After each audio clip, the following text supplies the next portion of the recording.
Dear student, Gayatri PG college Sanchore की online classes में आपका स्वागत है। आज हम BSc part third organic chemistry में जो टॉपिक है कॉन्फ़िगरेशन ऑफ मोनोसैकेराइड्स यानी मोनोसैकेराइड्स का जो विन्यास है उसके बारे में डिस्कस करेंगे।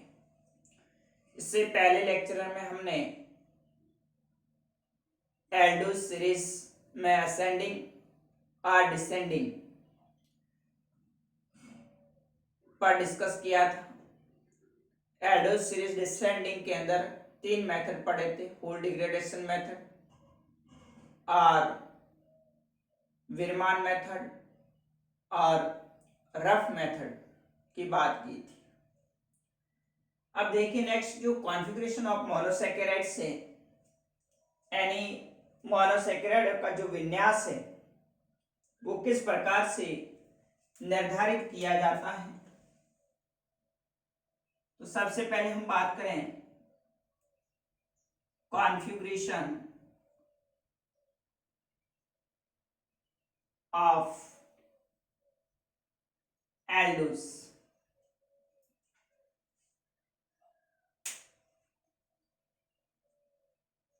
पॉलीहाइड्रिक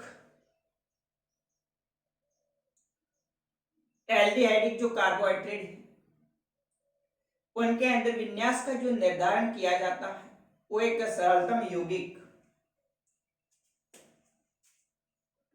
ग्लिसरैल्डिहाइड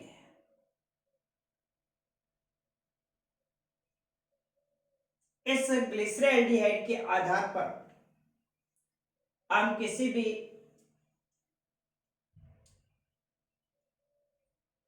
पॉलीहाइड्रोक्सी एल्डिहाइडिक जो मोनोसैकेराइड्स हैं उनके विन्यास को निर्धारित करेंगे। ग्लिसरैल्डिहाइड एक रेफरेंस कंपाउंड के रूप में लिया जाता है, संदर्भ यौगिक के रूप में लिया जाता है और इसी के बेस पर जितने भी अदर मोनोसैकेराइड्स हैं उनके विन्यास को हम निर्धारित करते हैं। तो देखिए ग्लिसरैल्डिहाइड के अंदर एक CHO ग्रुप होता है, OH समूह होता है, हाइड्रोजन होता है और एक CH2OH समूह होता है। यह ग्लिसरैल्डिहाइड है। इसमें आप देख रहे हैं कि बीच वाला जो कार्बन परमाणु होता है वो असममित केंद्र कहलाता है, स्टीरियोजेनिक सेंटर होता है।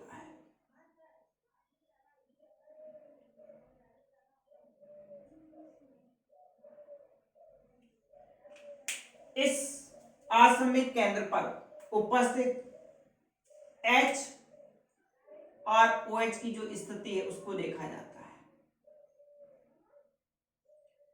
यदि OH समूह राइट साइड में उपस्थित है तो इसके विन्यास को डीग्लिसरैल्डिहाइड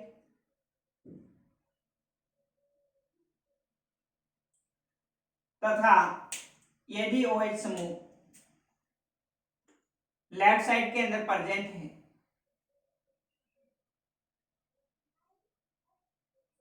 तो इसे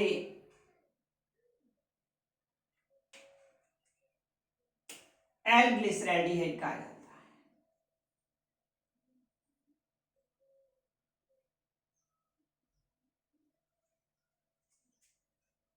तो इस असममित जो स्टीरियोजेनिक सेंटर है इस पर उपस्थित H और OH समूह राइट साइड में है तो इसको डीग्लिसरैल्डिहाइड और लेफ्ट साइड में है तो इसको एल ग्लिसरैल्डिहाइड कहा जाता है।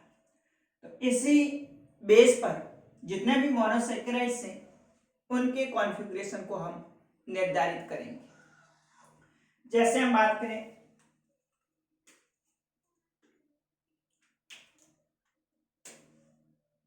चार कार्बन युक्त एल्डो टेट्रोज है इस एल्डोटेट्रोज के अंदर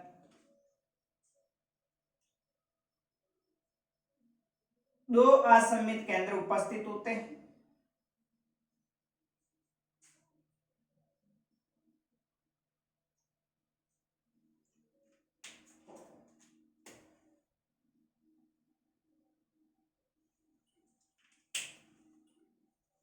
तो यहां पर आप देख रहे हैं ऐसी कंडीशन जिसके अंतर्गत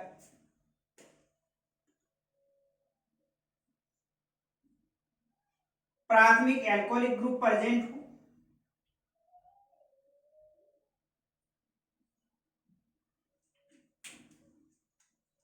और उसके बाद जो हाईएस्ट कायरलिटी वाला जो कार्बन परमाणु है उस पर H और OH की स्थिति को देखा जाता है।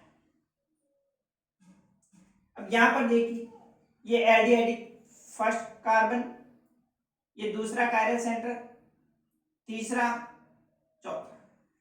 तो यहां पर आप देख रहे हैं कि इस एल्डोटेट्रोज के अंदर दो कायरल सेंटर है, दूसरे कार्बन में HOH और तीसरा कार्बन है ये भी स्टीरियोजेनिक सेंटर है, असममित केंद्र है। तो हमेशा हाई प्रायोरिटी वाले यानी जैसे थर्ड नंबर जो कार्बन है इस पर स्थित H और OH की स्थिति को देखा जाता है। यदि OH राइट साइड के अंदर है तो इसको हम डी कॉन्फ़िगरेशन, और यदि ये इस तरह से लेफ्ट साइड में प्रेजेंट है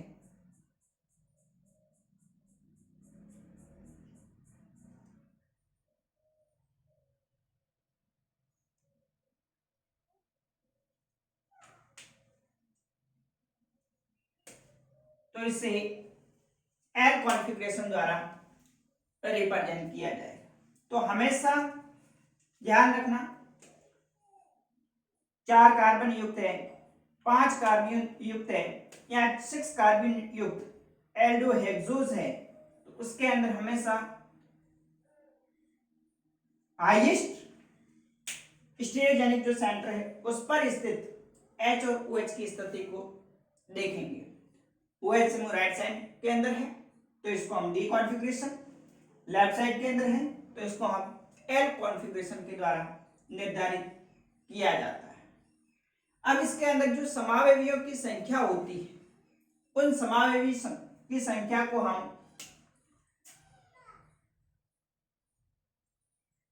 वन हाफ जो रूल है उसके आधार पर ज्ञात करते हैं। वन हाफ नियम के अनुसार किसी भी कंपाउंड के अंदर जो आइसोमर्स बनेंगे उनकी संख्या 2 की पावर n से निर्धारित की जाएगी। यहां पर n जो है that is stereogenic centre, number of stereogenic centre, असममित केंद्रों की संख्या। तो इस फॉर्मूले के बेस पर हम किसी भी मोनोसैकेराइड के जो आइसोमर्स बनेंगे उनकी संख्या ज्ञात करेंगे। जैसे यहां हम बात करें ये एल्डोट्राइओस था, ग्लिसरॉल्डिहाइड, यहां पर कायरल सेंटर जो स्टीरियोजेनिक सेंटर है उसकी संख्या 1 है तो 2 की पावर 1 से 2, एक डी होगा दूसरा एल होगा। इसी प्रकार यहां आप देखें एल्डोटेट्रोज है इसमें 2 है तो यहां पर जो स्टीरियोजेनिक सेंटर होंगे 2 की पावर 2 यानी कि 4, टोटल 4 आइसोमर्स बनेंगे, एक बार थ्रियोज के और दूसरी बार एरिथ्रो के। अब हम बात करते हैं नेक्स्ट आगे थ्रियो और एरिथ्रो डाइस्टीरियोमर आइसोमर क्या होते हैं। एंड थ्रियो और एरिथ्रो विवरिम रूपी समावेवी किसे कहा जाता है, तो उसका एग्जाम में शॉर्ट नोट पूछा जाता है।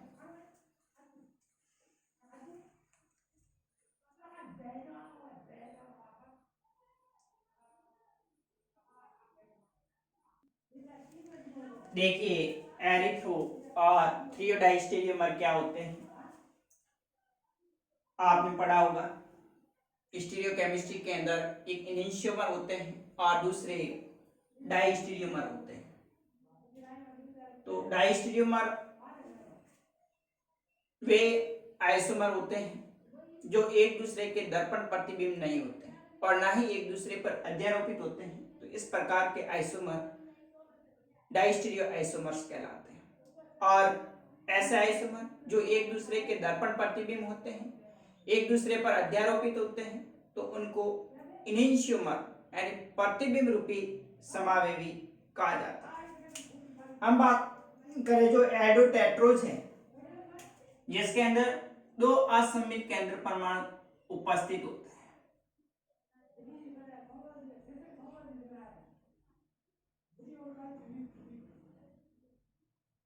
यहाँ पर आप देख रहे हैं कि इसमें दो असममित केंद्र हैं। जब इसका हम दर्पण प्रतिबिंब लेते हैं तो CHO OH OH H CH2 OH,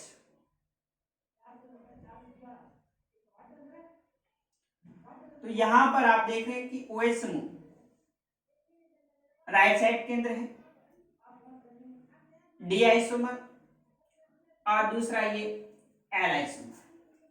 ये दोनों आपस में एक दूसरे के दर्पण प्रतिबिंब हैं। ये दो समावेवी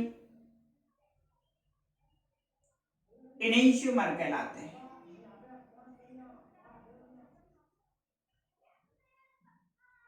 दर्पण प्रतिबिंब रूपी समावेवी कहलाते हैं। और यदि एक कार्बन परमाणु की H और O स्थिति को परिवर्तित कर दें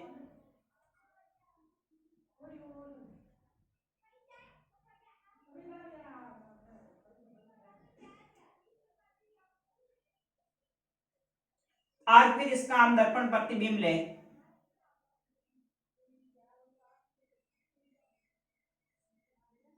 H OH OH H CH2 OH,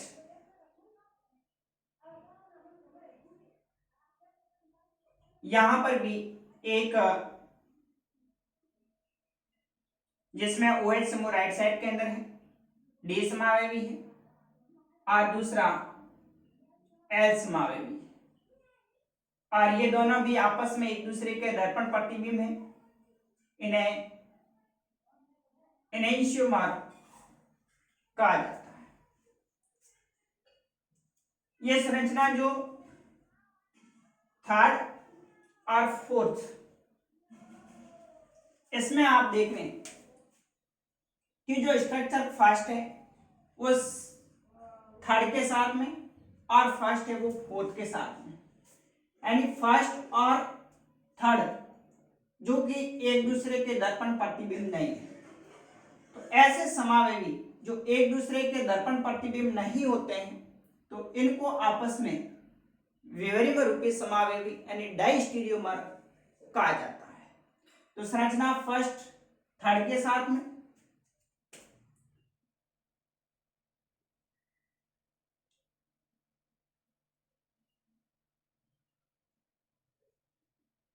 first and fourth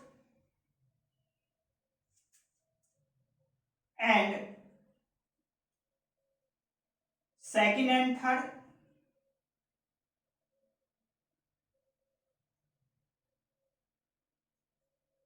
second and fourth, these are distereoisomer।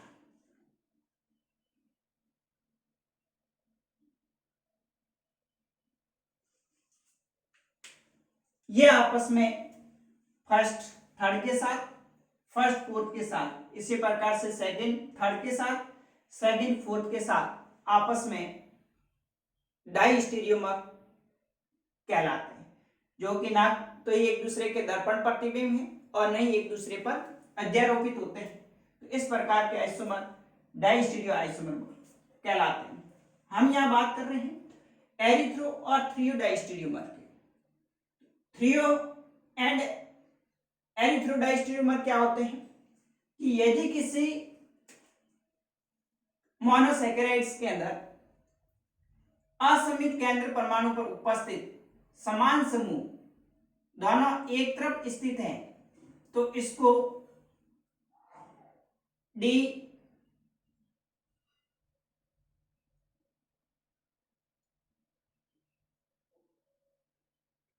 एराइथ्रो कहा जाता है। इधर भी आप देखिए दोनों OH समूह एक तरफ स्थित है तो इसको एल एराइथ्रो कहा जाता है। इसी प्रकार से यदि असमित केंद्र पर उपस्थित OH समूह एक दूसरे के विपरीत स्थित हैं तो इस प्रकार के जो आइसोमर होते हैं उसको डी थ्रियो, इसमें भी आप देखें एक दूसरे के विपरीत स्थित है तो इसको एल थ्रियो कहा जाता है। यानी असमित केंद्र पर उपस्थित समान समूह दोनों एक तरफ स्थित है तो इस प्रकार के समावयवी को एरिथ्रो समावयवी कहा जाता है। और यदि OH समूह असमित केंद्र पर उपस्थित OH समूह एक दूसरे के विपरीत स्थित है तो इस प्रकार के आइसोमर को हम थ्रियो आइसोमर कहा जाता है। अब यहां पर अपने पास वर्ड है एरिथ्रो और थ्रियो डाइस्टीरियोमर। तो जो संरचना फर्स्ट और थर्ड, फर्स्ट और फोर्थ, इसी प्रकार से सेकंड और थर्ड, सेकंड और फोर्थ आपस में एरिथ्रो एंड थ्रियो डाइस्टीरियोमर कहलाते हैं। तो एरिथ्रो डाइस्टीरियोमर वे होते हैं जो ना तो एक दूसरे के दर्पण प्रतिबिंब होते हैं और ना ही एक दूसरे पर अध्यारोपित होते हैं। इस प्रकार के जो आइसोमर्स होते हैं उसको हम एरिथ्रो एंड थ्रियो डाइस्टीरियोमर कहा जाता है। तो संरचना फर्स्ट और थर्ड, फर्स्ट और fourth, these are erythro and threo diastereomers. Second and third, second and fourth, these are erythro and threo diastereomer कहलाएंगे। तो इसका शॉर्ट नोट एग्जाम में पूछा जाता है एरिथ्रो और थ्रियो डाइस्टीरियोमर क्या होते हैं, समझाइए। तो इस प्रकार से आप एग्जाम्पल के द्वारा दोनों की डेफिनेशन और बनने वाले जो आइसोमर्स हैं उनके बारे में बता सकते हैं। अब हम नेक्स्ट अगले लेक्चर में ग्लूकोज का मैनोज में परिवर्तन के बारे में डिस्कस करेंगे। आज के लिए इतना ही। Okay, thank you.